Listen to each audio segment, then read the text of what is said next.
வணக்கம். சத்தியமித்ரன் விரைவு செய்திகள் வாசிப்பது அன்புமலை. தென்காசி அருகே கோர விபத்து. மதுரை கொல்லம் தேசிய நெடுஞ்சாலையில் கேரளாவிற்கு கனிம வளங்களை ஏற்றிச் செல்லும் கனரக டிரெய்லர் வாகனம் தனியார் பேருந்து மீது மோதிய விபத்தில் ஒரு குழந்தை உள்பட 2 பெண்கள் நிகழ்விடத்திலேயே பரிதாபமாக உயிரிழப்பு.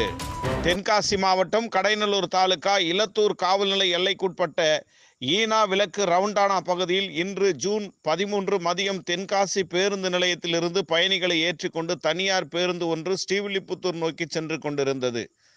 இந்நிலையில் இல்லத்தூர் விலக்கு பகுதியை கடக்கும் போது கேரளாவிலிருந்து செங்கோட்டை வழியாக சுரண்டை பகுதியில் செயல்பட்டு வரும் கல்குவாரியிலிருந்து கேரளாவிற்கு கனிம வளங்களை ஏற்றிச் சென்ற கனரக டிரெய்லர் வாகனம் வேகமாக சென்றபோது எதிர்பாராத விதமாக கட்டுப்பாட்டை இழந்து எதிரே வந்த தனியார் பேருந்தை கவனிக்காமல் திடீரென நேருக்கு நேர் பயங்கரமாக மோதியதில் நடுரோட்டில் தனியார் பேருந்து கவிழ்ந்து விழுந்ததில் பேருந்தில் பயணம் செய்த பேருந்து பயணிகளான சிவராமப்பேட்டை வடக்கு தெருவைச் சேர்ந்த சுந்தரி வயது 35, சங்கரன் கோவில் பகுதியைச் சேர்ந்த மகராசி வயது 60 என்ற மூதாட்டி மற்றும் விபத்தில் உயிரிழந்த சுந்தரியின் 3 வயது குழந்தை அட்சயபாலா ஆகிய 3 பேர் விபத்து நடந்த இடத்திலேயே பரிதாபமாக உயிரிழந்தனர்.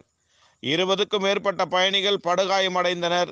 விபத்தில் சிக்கி படுகாயமடைந்த அனைவரையும் மீட்டு காவல்துறையினர் ஆம்புலன்ஸ் மூலம் தென்காசி மாவட்ட அரசு தலைமை மருத்துவமனைக்கு சிகிச்சைக்காக அனுப்பி வைத்தனர். விபத்தை ஏற்படுத்திய கனிமவள கனரக லாரியை ஓட்டி வந்த ஓட்டுநர் தப்பியோடிவிட்டதாக கூறப்படுகிறது. விபத்து குறித்து தகவல் அறிந்து சம்பவ இடத்திற்கு விரைந்து வந்த தென்காசி மாவட்ட ஆட்சியர் திரு கமல் கிஷோர் அவர்கள் விபத்து நடந்த இடத்தில் மீட்பு பணிகளை பார்வையிட்டு மீட்பு பணிகளை விரைவாக துரிதப்படுத்தி விபத்துக்கான காரணங்களை கேட்டறிந்தார். தேசிய நெடுஞ்சாலையில் நடந்த இந்த கோர விபத்தில் 3 உயிர்களை காவு வாங்கிய சம்பவம் அப்பகுதியில் சோகத்தையும் பெரும் பரபரப்பையும் ஏற்படுத்தியுள்ளது. சத்தியமித்ரன் செய்திக்காக தென்காசி தாலுகா செய்தியாளர் ST மகேஷ்குமார்.